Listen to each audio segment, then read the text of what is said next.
Hello friends, welcome to my YouTube channel Shruti study channel पर। तो आज मैं सेमेस्टर 4 का हिस्ट्री MG6 का जो मैं हर्षवर्धन का एक बनाई थी, आज यूनिट 1 का ही चालुक्य का और पल्लव का क्वेश्चन का आंसर करेंगे। तो चालुक्य की राजनीति एवं आर्थिक सामाजिक उपलब्धियों का वर्णन करें। कुछ भी क्वेश्चन आएगा राजनीतिक सामाजिक आर्थिक लिखा हो तो वही लिख देंगे, यही आंसर लिख देंगे। चालुक्य वंश भारत के इतिहास का एक महत्वपूर्ण राजवंश था जिसने लगभग 6वीं से 12वीं शताब्दी तक दक्षिण भारत के कई क्षेत्रों पर शासन किया। चालुक्य की राजनीतिक और सांस्कृतिक उपलब्धियां भारत के प्राचीन इतिहास में एक महत्वपूर्ण स्थान रखती है। चालुक्य वंश का उदय दक्षिण भारत में हुआ और उन्होंने अपने प्रभुत्व के साथ ही कला, संस्कृति और राज्य प्रशासन में कई योगदान किया। और जो ये है चालुक्य और पल्लव, ये दक्षिण भारत का वंश है, चालुक्य वंश और पल्लव वंश। फिर है चालुक्य का शासन मुख्य रूप से 3 प्रमुख वंशों में विभाजित था। चालुक्य का जो शासन था वो 3 भागों में बटा था प्रमुख वंशों में। एक था वातापी के चालुक्य, दूसरा था कल्याणी के चालुक्य, तीसरा था वेंगी के चालुक्य। और ये सबसे प्रसिद्ध भी रहा, सबसे प्रसिद्ध बादामी का चालुक्य था। उनके योगदान में भारतीय कला, संस्कृति और राजनीतिक में गहरा प्रभाव पड़ा। उनके राजनीतिक और सांस्कृतिक योगदान विस्तार से समझने के लिए निम्नलिखित बिंदुओं में विभाजित है। राजनीतिक उपलब्धियां देखेंगे, राज्य का प्रशासन और संरचना। चालुक्य राजाओं ने राज्य प्रशासन की एक प्रभावी प्रणाली विकसित की। राज्य का कई भागों में विभाजित किया गया है, जैसे जनपद,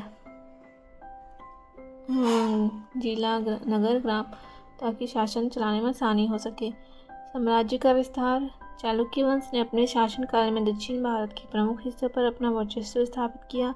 उन्होंने पल्लव, राष्ट्रकूट और होयसलों जैसे शक्तिशाली वंशों के साथ चालुक्य साम्राज्य में कावेरी का और गोदावरी, कृष्ण जैसी नदियों के बीच भूभाग पर अपना प्रभुत्व स्थापित किया। फिर है राजनीतिक वातापी।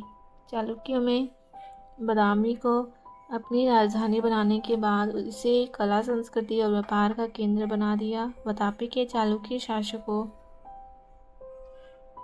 में पुलकेशी द्वितीय का नाम सबसे प्रमुख है। वही पुलकेशी द्वितीय जो दक्षिण भारत में शक्तिशाली राजा था और वो हर्षवर्धन के साथ युद्ध भी लड़े हैं।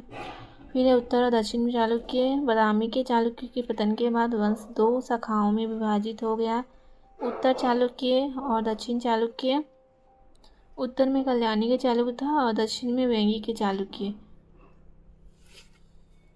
फिर है सैन्य उपलब्धियों। चालुक्य साम्राज्य में की सेना में, फिर वो सब आप लिख लीजिएगा। फिर सामाजिक जीवन,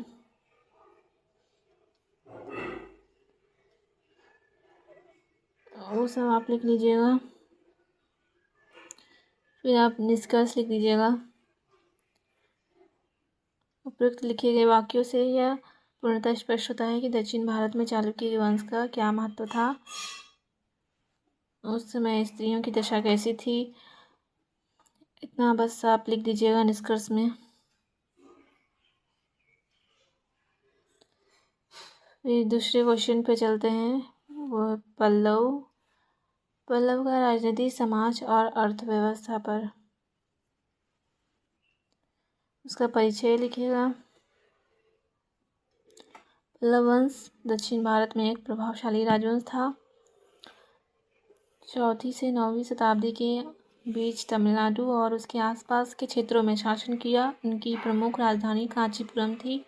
पल्लव वंश के शासक ने अपने शासनकाल में महत्वपूर्ण राजनीतिक और सांस्कृतिक उपलब्धियों हासिल की, जिनका उल्लेख निम्न है। पल्लव वंश के संस्थापक सिंह वर्मन को माना जाता है, जिन्होंने 575 ईस्वी में अपने साम्राज्य दक्षिण पूर्वी भाग में स्थापित किया। और इसका राजधानी क्या है? कांचीपुरम। और जो है इसका निर्माण, जो पल्लव वंश के सबसे शक्तिशाली राजा बोलेगा तो नरसिंह वर्मन प्रथम। ये ऑब्जेक्टिव क्वेश्चन भी पूछता है। फिर राजनीतिक उपलब्धियां देखेंगे, फिर चोल चेर पांडे राजवंशों पर ये सब राजनीतिक उपलब्धियों में लिखेंगे पॉइंट सब। कलिंग पर अधिकार, कावेरी डेल्टा पर नियंत्रण, सामाजिक एवं आर्थिक स्थिति देखेंगे इसका, धार्मिक व्यवस्था। अंत में आप साहित्य का लिख दीजिएगा, वो सब भी क्वेश्चन आ सकता है। पल्लवकालीन कला,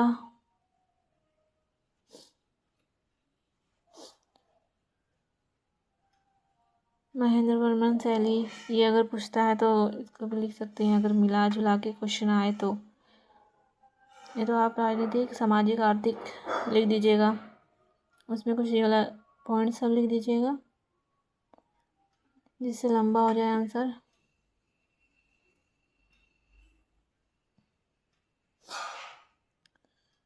अपराजित शैली, अंत में आप निष्कर्ष लिख दीजिएगा।